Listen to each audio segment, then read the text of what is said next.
Hello everyone, welcome back. In this session, we are going to set up a basic Maven project and create a simple application and convert it into a Spring Boot application. After that, we are going to add one controller to the application and then add one endpoint to the application and um, send a GET request from the browser to the endpoint and see it working. This is all we are going to do. So let's go to VS Code and create a new project.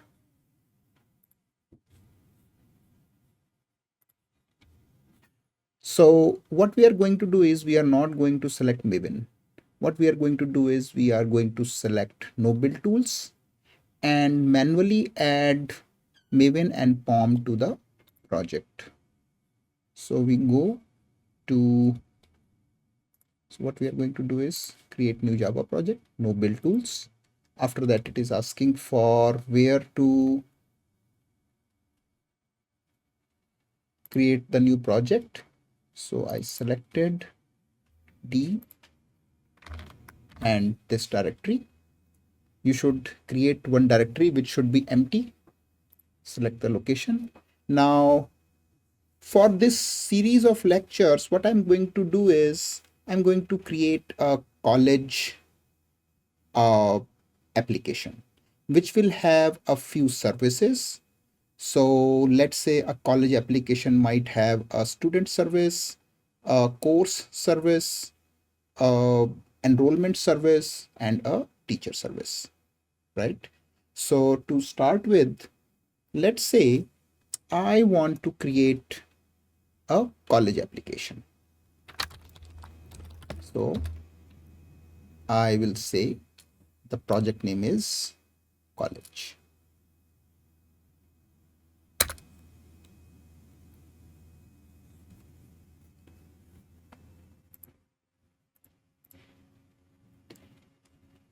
After that, so what we are actually doing is we are not going to use any of the Spring Boot initializer or all those automatic things to create our project, and we are going to do everything from scratch. So once you create a new project, you will see a src directory and then you will see a app.java inside it.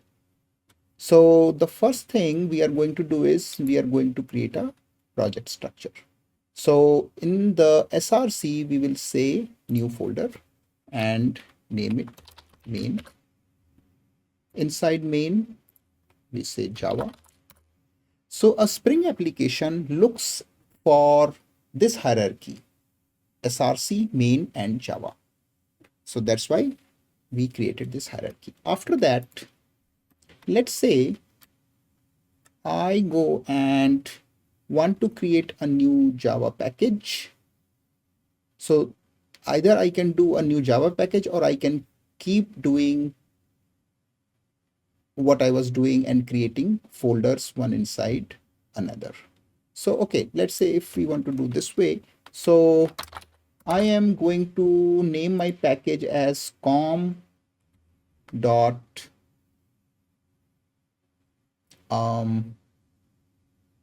new folder, and let's say I say my college,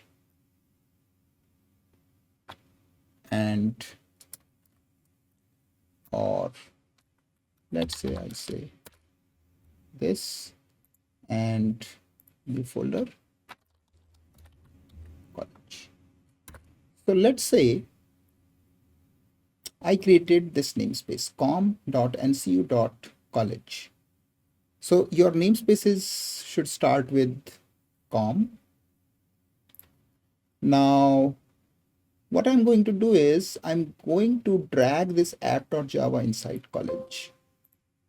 It gets moved and this is what I see. So what I'm going to do is I am going to name it MCU college. Okay, save it.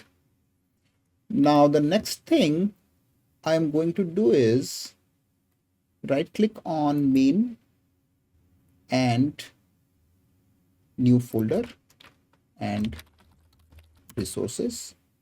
Inside resources, I will say new file and application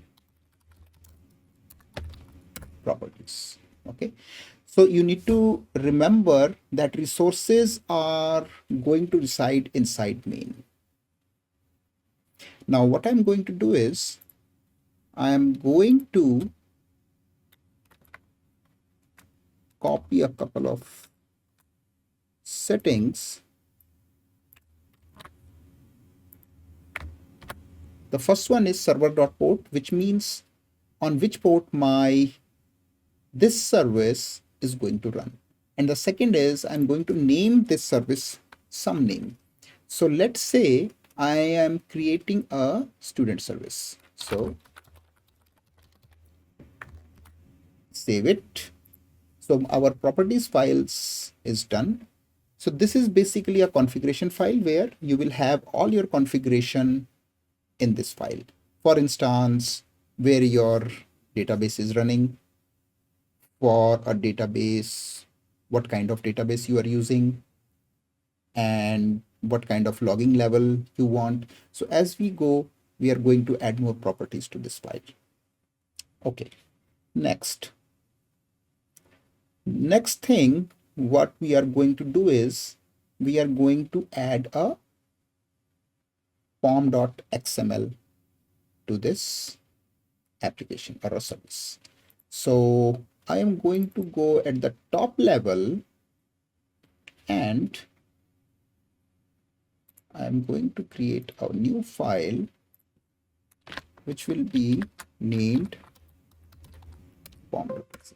You need to make sure that your pom.xml should be present where your src folder is, because when you try to compile your code using Maven and Maven uses pom, it looks for a src directory, and inside src you should have main, and under main you should have Java. So that's the hierarchy it follows. Okay, so when you come back to vscode, you will see your pom.xml here. So now whatever I'm going to do is I am going to copy the pom.xml from my repo. At the end of this session, I'm going to give you the link of the repo, and you can also view the repo link in the description of this video. So let's say I copied this pom.xml and I'm going to briefly explain what it contains. At the top, there is a parent section which has my primary library and the version. So I'm using org Spring Boot, and the artifact ID is Spring Boot starter parent. I recommend you go and look at the differences between group ID and artifact ID. If I quickly explain, the difference is group ID is basically a universal unique name. So this should contain, let's say you have a company, you have a unique application that goes here, so that this name does not conflict with any of the other applications existing. Then the second is a unique name across your application. So the group ID is a unique name across all the universal applications, and then this is across your own application. So let's say we are creating student service. So let's say my group ID is com.ncu.college, which probably would be unique and no other application will have this package.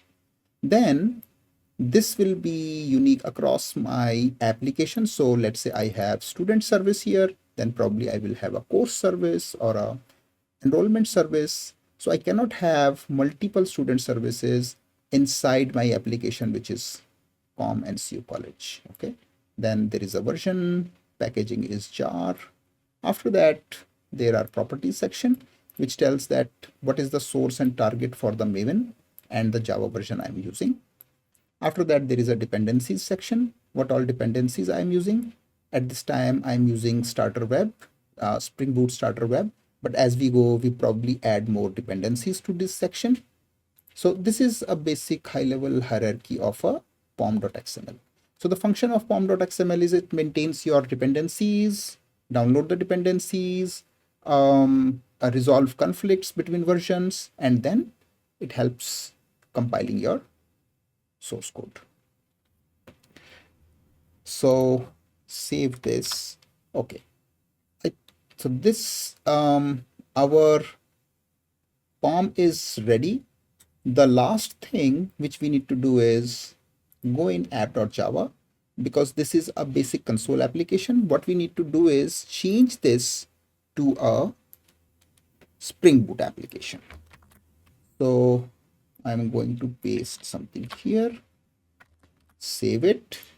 So this tells I'm importing a few packages related to Spring Boot. After that, I say that, okay, make this a Spring application. And there is another annotation which says component scan, where I have all my components, let's say controller, services, models, and everything, and where I want it to scan for those components. After that, I have my class. So this should match your file name. So if it's student service application, the file name should be student service application.java. After that, I say spring application.run, and that's it. So this is all should be there in this file, which is our primary application, or I would say the service application file, which runs your service. And in this case, this is student service. So this is going to run your student service. Okay. Now we see some errors. What we are going to do is we are going to go in terminal.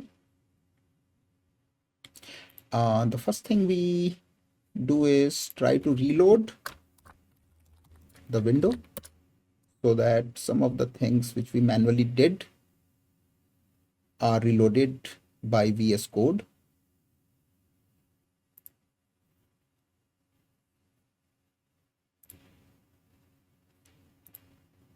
And after that, I'm going to go here and I will write. So this command, what it is going to do is download the dependencies. At this time, the dependencies is only Spring Boot, and then build our code. Press enter. This is going to download a lot of dependencies. Try to compile your code. If everything goes well, the code will be compiled without any errors.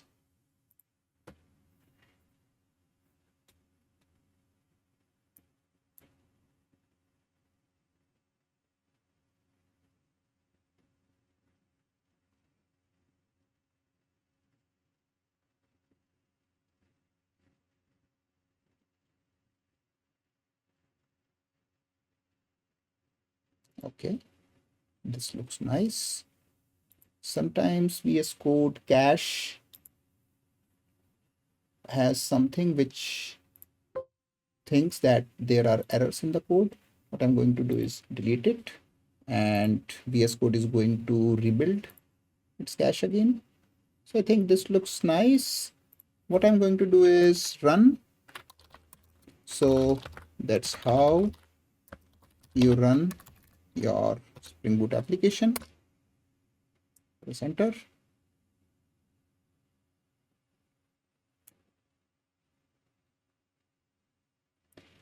So I see an error coming.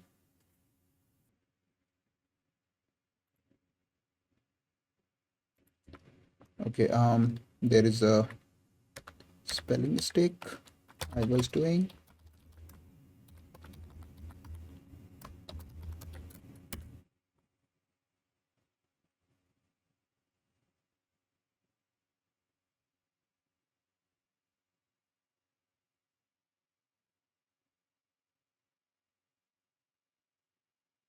So if all goes well, you will see a Spring logo, and then it will tell you that your application is running on port 9002, which is taken from the application.properties file.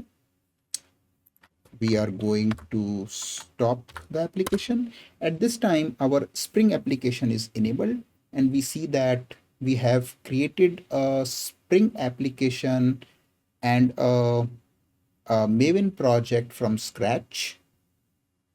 But this Spring application is not useful because we cannot communicate with this Spring application.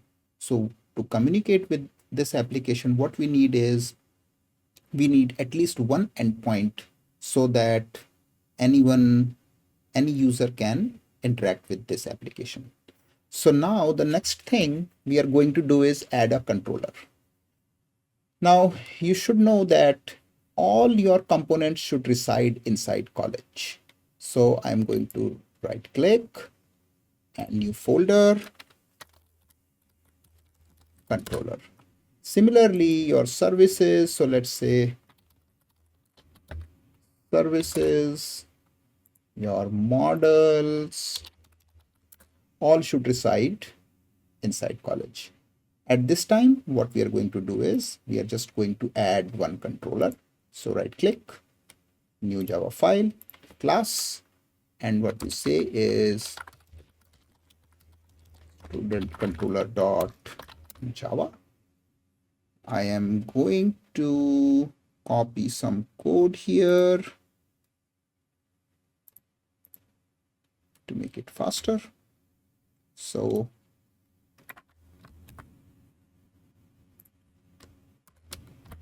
this, after that, I am going to add one endpoint.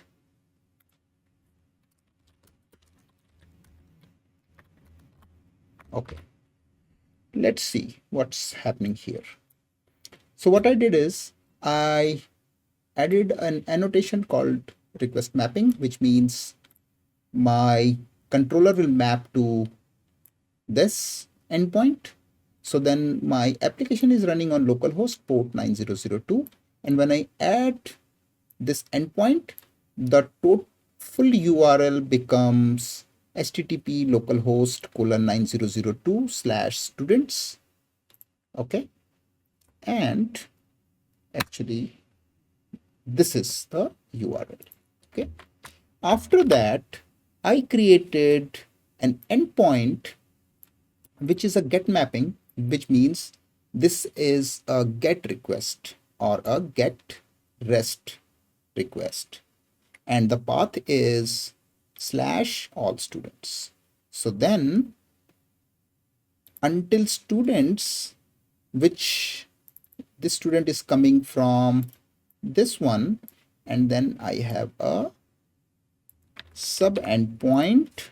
So then my full endpoint or the URL for this endpoint is going to be this. Okay.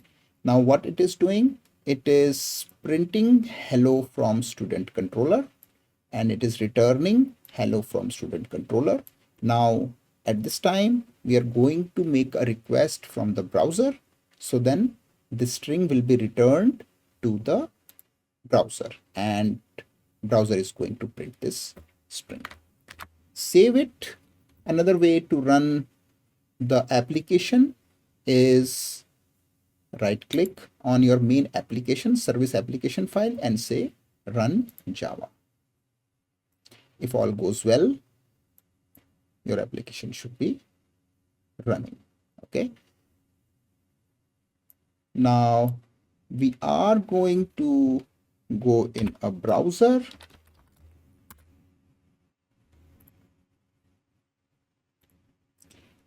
and we copy the endpoint. So you see that our application is running and it says port 9002 and localhost. So I'm going to paste it, enter, and our controller and one endpoint is working now. Okay, let's see a couple more examples of get mapping. So the second example I would like to share is where I want a specific request. So let's say I want to get the names of or the details of a specific student. So what I'm going to do is I am going to add a path variable to my request. And so my main URL is until students. After that, what I added is a sub endpoint. And this means that after students, there is student. And then this is a variable. And this variable is going to come whatever will be after this student. So in this case, it's Naveen. Student name is going to be Naveen, and this will come here as a variable. So when I call this endpoint, you need to notice the format of path variable. So there is an annotation, and the student name should match with this one. So this and this should match. This is not necessary to match with other, but this path variable and the one in the request should match. So when I'm going to call it, I'm going to get Naveen inside student name, and I'm going to print it, and the same will be returned to the browser, and the browser is going to show it. So I am going to stop the application because we added more code and run it again.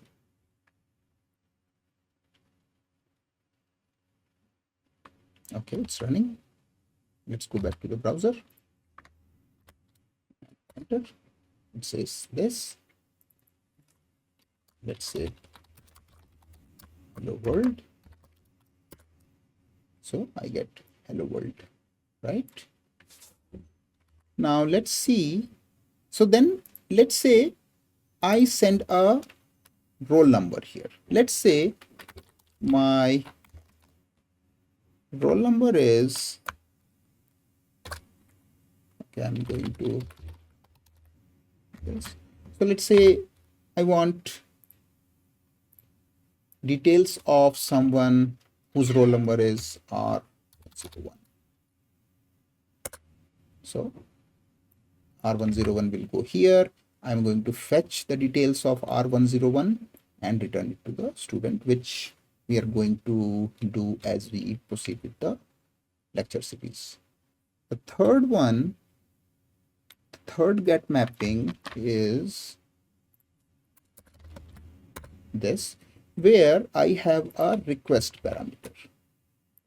So with path variable, the thing is we can have one variable coming, but let's say we want multiple variables. So let's say we say the student name should be Naveen, his roll number should be R101, and his year of enrollment should be 2024. So then we need a request parameter where I can have multiple request parameters sending, and based on those I can filter the results and send it back.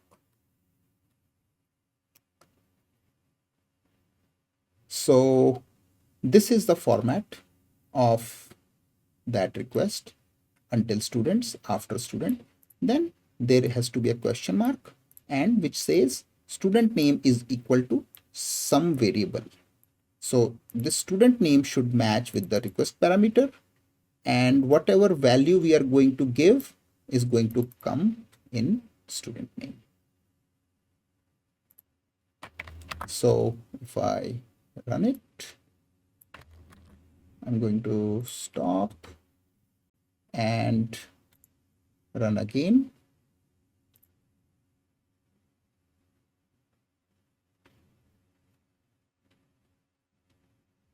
Go to the browser and you see I'm able to fetch the variable data. So now this request can be done. Let's say I want student name, student role is equal to R101. So what I'm going to do is I'm going to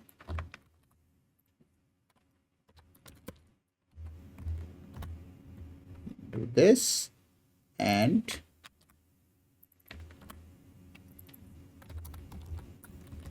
student role, and I'm going to print it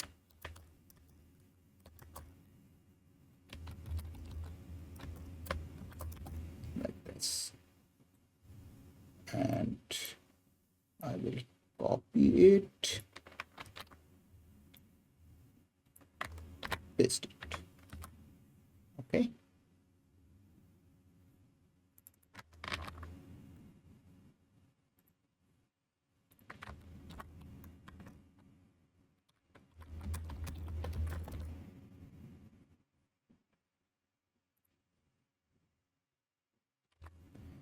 So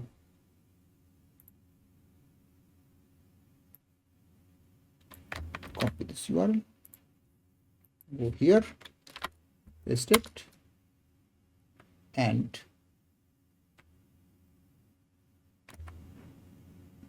let's see.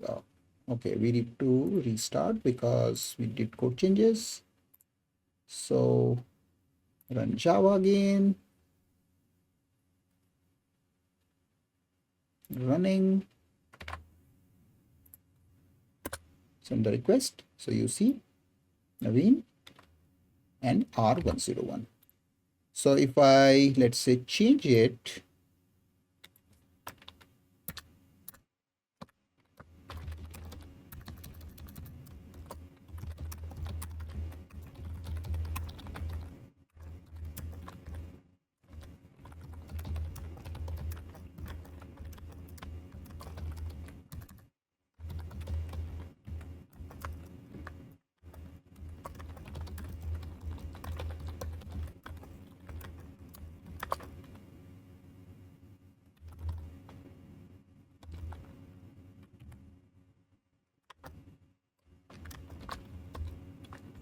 okay, stop the application, run it again.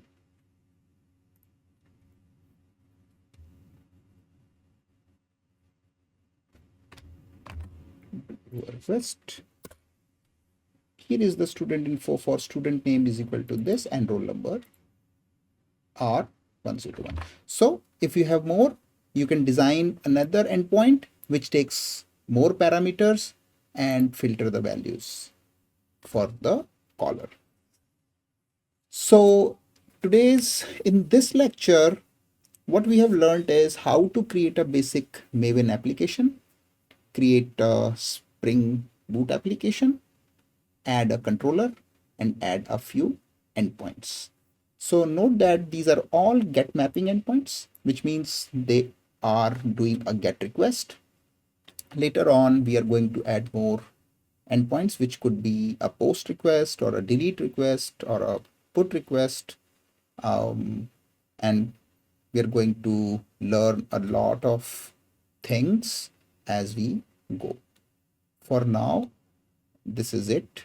I recommend that you follow the lecture, try to create your own application and make your controller working. It is not necessary that you follow what I showed. You can create your own thing and just take my example, but create your own application and service. So thanks for watching and bye for now. I will see you in our next session.